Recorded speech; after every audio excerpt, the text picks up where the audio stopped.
नमस्कार. स्वागत आहे तुमचं आजच्या रेसिपीमध्ये. आज आपण बनवणार आहोत गणपतीसाठी मोदक. आता सध्या मागे संकष्टी चतुर्थी आलेली आहे, तर त्यासाठी आज आपण मोदक बनवूया. तर तुम्ही पाहू शकता मोदक हे आपण वेगळ्या प्रकारे बनवलेले आहेत. साध्या पद्धतीने तर आपण बनवतोच, पण या पद्धतीने मोदक बनवले तर खूप छान आणि खुसखुशीत तयार होतात आणि त्याची डिझाईनही तुम्ही पाहू शकता आपण कशी बनवलेली आहे. चला तर मग त्यासाठी आपण काय काय साहित्य घेतलंय ते पाहूया. आता त्याचं सारण बनवण्यासाठी आपण घेतलेलं आहे अर्धी वाटी तीळ, 1 वाटी खोबरं, 1 चमचा खसखस, 1 चमचा वेलची पावडर आणि अर्धी वाटी गूळ घेतलेली आहे. आता पहिल्यांदा आपण हे तीळ जे आपण घेतलेले आहेत ते भाजून घेऊया. आपल्याला मीडियम गॅसवर हे तीळ भाजून घ्यायचे, जास्तही आपल्याला करपू द्यायचे नाही आहेत. तीळ भाजले की आपल्याला हे काढून घ्यायचे आहेत. त्यानंतर आपल्याला भाजायचे आहे खसखस. खसखसही आपल्याला मीडियम गॅसवरच भाजायची आहे, जास्तही आपल्याला लालसर करायची नाही आहे. अगदी गुलाबीसर झाली की तीही आपल्याला काढून घ्यायची आहे. त्यानंतर खसखस काढल्यानंतर आता आपल्याला भाजायचं आहे खोबरं. खोबरंही आपल्याला जास्तही लाल करायचं नाही आहे, अगदी गुलाबीसर रंगावर आपल्याला भाजून घ्यायचं आहे आणि आपल्याला लगेचच हे खोबरं काढून घ्यायचं आहे. तुम्ही पाहू शकता आपलं खोबरं गुलाबीसर झालं आहे. त्यानंतर आता हे सर्व साहित्य थंड होऊ द्यायचं आहे आणि थंड झाल्यानंतर आपण पहिल्यांदा जे आपण तीळ भाजून घेतले होते तीळ हे मिक्सरमधून काढून घेऊया. मिक्सरमध्ये या प्रकारे आपण तीळ काढून घ्यायचे आहे उबड-धुबड. त्यानंतर त्यामध्ये आता आपण घालून घेऊया जो आपण गूळ घेतलेला आहे अर्धी वाटी. हा सर्व गूळ आपल्याला घालायचा नाही, त्यातला आपल्याला थोडासा गूळ हा बाजूला ठेवायचा आहे, कारण जास्तही गोड आपल्याला करायचं नाही आहे. आता हे सर्व पुन्हा आपल्याला एकदा मिक्सरमधून फिरवून घ्यायचं आहे. तुम्ही पाहू शकता आपलं मिश्रण हे किती व्यवस्थित एकत्र झालेलं आहे. त्यानंतर त्यामध्ये घालायचं आहे आपल्याला काही खोबरं यामध्ये घालून घ्यायचं आहे. सर्व खोबरं आपल्याला घालायचं नाही आहे, अर्धं खोबरं घालायचं आहे आणि अर्धं बाजूला ठेवून द्यायचं आहे. आता हे आपल्याला मिक्सरमधून चालू बंद या स्थितीत फिरवायचं आहे, जास्तही बारीक आपल्याला हे खोबरं करायचं नाही आहे.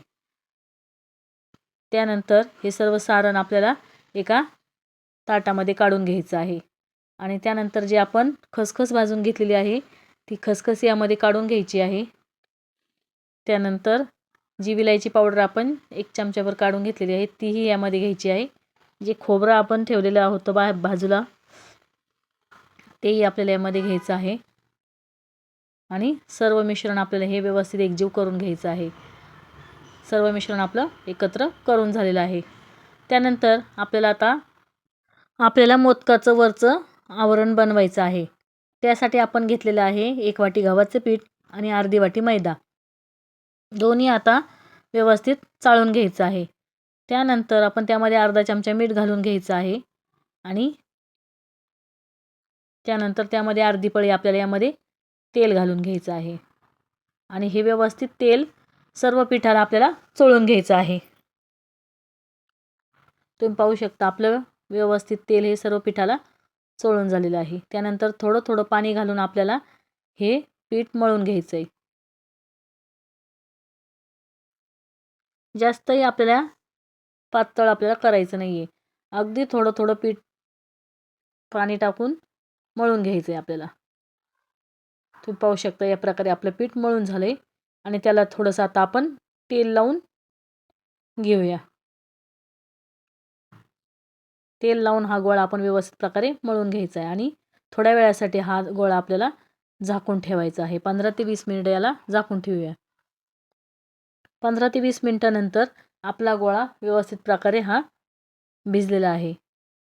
आता या गोळ्याला आपण व्यवस्थित तेल लावून पुन्हा एकदा मळून घेऊया. त्या अगोदर पोळपाटाला थोडं तेल लावून घ्यायचं आहे आणि हा गोळा त्या पोळपाटावर आपल्याला व्यवस्थित मळू घ्यायचा आहे.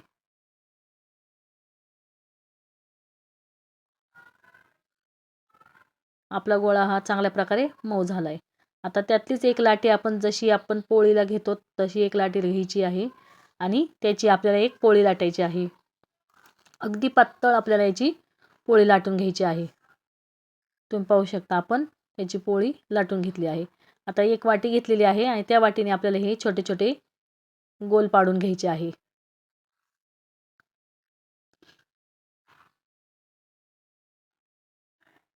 अशा प्रकारे आपले छोटे छोटे गोल तयार झालेले आहेत. आता हे साईडचं आपल्याला पीठ काढून घ्यायचं आणि हे गोल केलेले आपण काढून घ्यायचे आहेत. त्यानंतर यावर आपण आता सर्व गोल जे लाटलेले आहेत छोटे छोटे, त्यावर सर्व सारण तयार केलेलं आपण यावर आपण हे घालून घेऊया. जे छोटे छोटे आपण पुऱ्या लाटून घेतलेल्या आहेत त्यावर हे सारण घालून झाल्यानंतर आपण याला छोट्या छोट्या अशा प्लेटा पाडत पाडत घ्यायच्या आहेत. सर्व दिशेने याला अशा प्लेटा करून घेतल्यानंतर अगदी याला जुळवायचं आहे. याचं सारण आपल्याला आतमध्ये हलक्या हाताने दाबून जे वरच्या आपल्या प्लेटा आलेल्या आहेत त्या प्लेटा यांना मधोमध अगदी दाबून घ्यायचं आहे आणि ज्या प्लेटा आलेल्या आहेत त्यांना आपण थोडं फुलवायचं आहे. ज्या प्रकारे असं फुललेलं असं त्या प्रकारे आपल्याला हे फुलून घ्यायचे आहेत प्लेटा. म्हणजे जशी आपली ही पुरचुंडी तयार झाली. तुम्ही पाहू शकता आपला मोदक किती सुंदर आणि छान प्रकारे तयार झालेला आहे. या प्रकारे आपण सर्व मोदक तयार करून घेतलेले आहेत. तुम्ही पाहू शकता आपले मोदक किती छान प्रकारे तयार झालेत. आता हे सर्व मोदक आपण एका प्लेटमध्ये काढून घ्यायचे आहेत आणि आणखी पुन्हा एक लाटी घेऊन ती पुन्हा लाटून आपल्याला अशी त्याची पोळी लाटून घ्यायची आहे आणि छोटे छोटे हे आपल्याला पुन्हा गोल तयार करून घ्यायचे आहेत आणि पुन्हा त्यावर सारण भरून या प्रकारे तुम्हाला मी पुन्हा एक मोदक तयार करून दाखवते. या प्रकारे त्याला आपल्याला सर्व बाजूनी प्लेटा करून घ्यायच्या आहेत. सर्व प्लेटा करून झाल्या की त्यानंतर हळूवार अगदी हे सारण आपल्याला आत ढकलायचं आहे आणि हलक्या हाताने सर्व प्लेटा आपल्याला जुळवायच्या आहेत. जुळवल्यानंतर प्लेटावरच्या आपल्याला फुलवून घ्यायच्या आहेत. तुम्ही पाहू शकता आपल्या मोदक सर्व तयार करून झालेले आहेत. आता आपण तळून घेऊया. त्यासाठी आपण कढईमध्ये मी अगोदरच तेल गरम करण्यासाठी ठेवलं होतं. जास्त आपल्याला मोठ्या फ्लेमवर तळायचं नाही आहे. अगदी कमी फ्लेमवरच हे मोदक आपल्याला तळून घ्यायचे आहे. जास्त मोठ्या फ्लेमवर तर मोदक तळले तर फक्त वरचं आवरण लाल होतं आणि आतमध्येपर्यंत तळल्या जात नाही. त्यासाठी आपल्याला गॅसची फ्लेम ही बारीकच ठेवायची आहे. तुम्ही पाहू शकता आपले मोदक किती सुंदर आणि लाल असे खरपूस तयार झालेले आहेत. आता हे मोदक आपण एका प्लेटमध्ये काढून घ्यायचे आहेत आणि पुन्हा एकदा जे दुसरे मोदक आहेत आपले राहिलेले ते आपण पुन्हा यामध्ये सोडून घेऊया.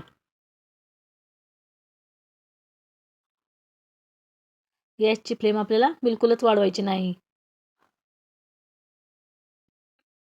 या प्रकारे आपल्याला झाऱ्याच्या मदतीने त्यावर तेल सोडून चांगल्या प्रकारे वरचे जे आपण प्लेटा केलेल्या आहेत फुलवलेल्या त्यावरही तेल घालून आपल्याला व्यवस्थित प्रकारे तळून घ्यायचं आहे. तुम्ही पाहू शकता आपल्या मोदकांचा रंग किती सुंदर असा आलेला आहे. जास्तही काळपट वगैरे झालेले नाही आहेत आणि दिसायलाही अशी पुरचुंडीसारखी दिसतात. ज्यावेळेस आपल्याकडे महालक्ष्मी वगैरे असे काही कार्यक्रम असतात त्यावेळेस असे मोदक वगैरे करायला छान वाटतात आणि गणपतीतही आपण हे असे मोदक करू शकतो. कारण वरूनही व्यवस्थित प्रकारे हे मोदक आपले तळले गेलेले आहेत आणि कच्चा बिलकुलही राहिलेला नाही आहे की नाही मग बनवायला सोपे आणि दिसायलाही सुंदर असे मोदक. चला तर मग घ्या बरं बनवायला आणि कसे झाले ते कमेंट करून सांगा. व्हिडिओ आवडला असेल तर लाईक करा, शेअर करा आणि चॅनलवर नवीन असाल तर सबस्क्राईब नक्की करा.